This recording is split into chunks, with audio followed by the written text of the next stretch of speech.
Hey, Tyson here from Refuge Church in Lenoir City, Tennessee. Thank you for listening to our message today. Refuge Church is a family of faith sent to proclaim hope in Jesus Christ through relationships. For more resources and information about Refuge, please visit us on the web at refugeph.com. Hey, Refuge, welcome back to another episode of the Refuge Podcast. This week, in preparation for Easter, we chose to do a 6-day church-wide devotional covering the topic of hope. If you would like to take part in these devotional series, join the Realm Church app for links and set Refuge Church Lenoir City as your home church in the YouVersion Bible app. So as we begin day one, I want us to first set our minds in the right place. Looking at this quote, author Corrie ten Boom, it says, "No matter how deep our darkness, He is deeper still." I want to dwell on this for just a moment as we set our minds on Easter and all that we celebrate with the resurrection of Jesus Christ. In these moments following the crucifixion, when all of the disciples had fled and Christ took his last breath on the cross, giving up his spirit, the world would have been very dark. But despite this darkness, we know that something greater was coming. Despite the uncertainty and the fear, we know that something greater is coming. And perhaps the darkest moment of all of her Earth's history, something incredible is building behind the scenes. Why? Because God's love is deeper still. So as we prepare our hearts and our minds to celebrate the resurrected Messiah this weekend, and we look at this devotion for an idea of hope going into this, I want us to put ourselves in this place. We should almost feel the darkness around us, focus on it, put ourselves in that place of anticipation, of eagerly awaiting Christ's return in all of his glory.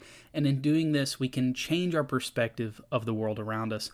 All of the small problems that we blow out of proportion will no longer seem to matter.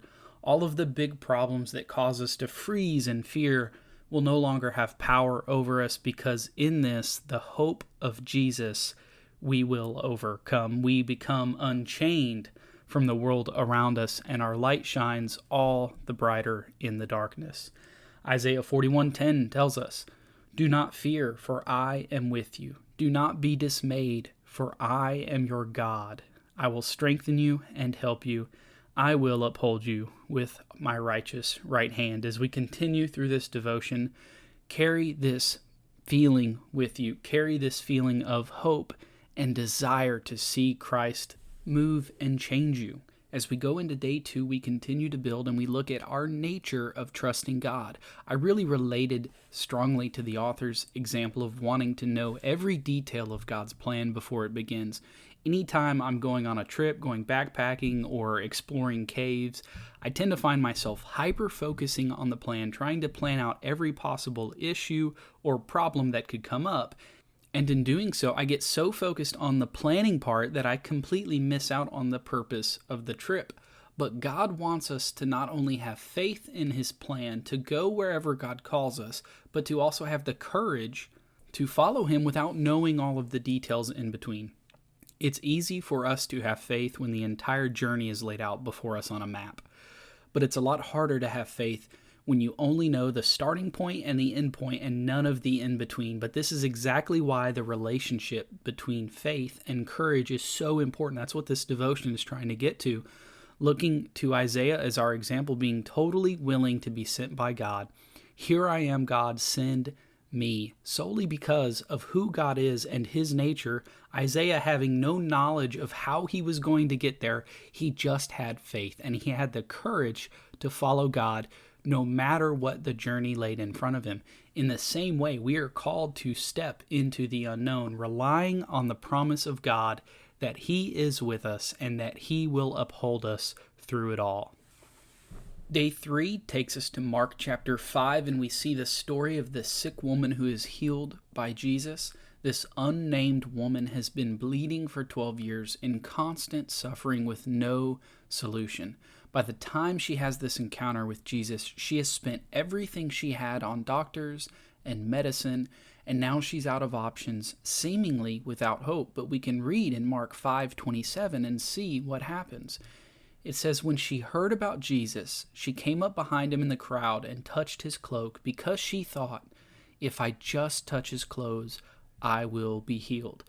in this moment, we don't see some triumphant act of courage as we do when David steps forward to face Goliath. Instead, we see a more quiet act of courage on a much more personal level. This woman has complete faith in what she's heard about Jesus, so she steps forward with the courage just to touch him, just to touch his clothes, and because of his faith, she is indeed healed. What's more intriguing in this story is how Jesus reacts when he's walking through this crowd and people are bumping into him all around him. He feels the touch of this one woman, and he calls her forward. I'm sure that in this moment when she touched his cloak, there was some supernatural transfer of power that he felt go into her as she is healed of her affliction.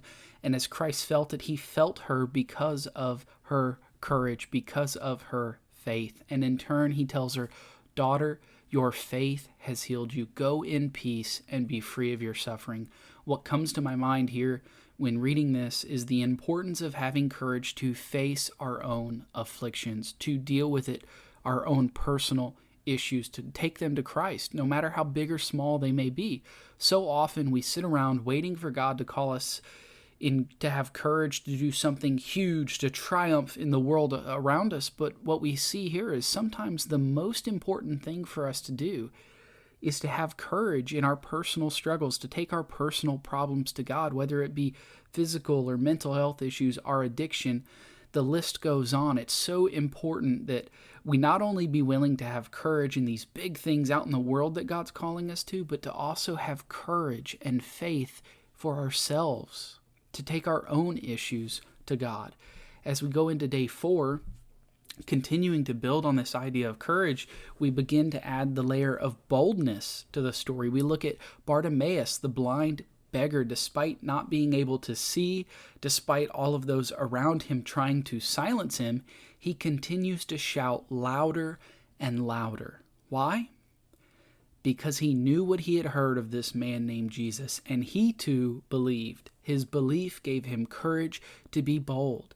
Another man here with a disability willing to risk it all just to get to Jesus, to cry out to Jesus in front of everyone without fear or shame. And in the same way that the sick woman was healed, Jesus comes to Bartimaeus and he restores his sight because of his faith. So many times we're afraid to speak up and be heard, and we let fear of standing out control us. But what we see here is that sometimes our faith requires us to be bold. Sometimes we have to be able to cry out in front of everyone, unashamed, if we want to see God move in our lives. With day 5, we're looking at the importance of having strength to do what needs to be done. The author points out that courage is not the opposite of fear, but the willingness to continue forward in spite of that fear, doing what needs to be done regardless of the struggle in front of you. The easiest way for us to have courage is to remember the promise of God. Do not fear, for I am with you.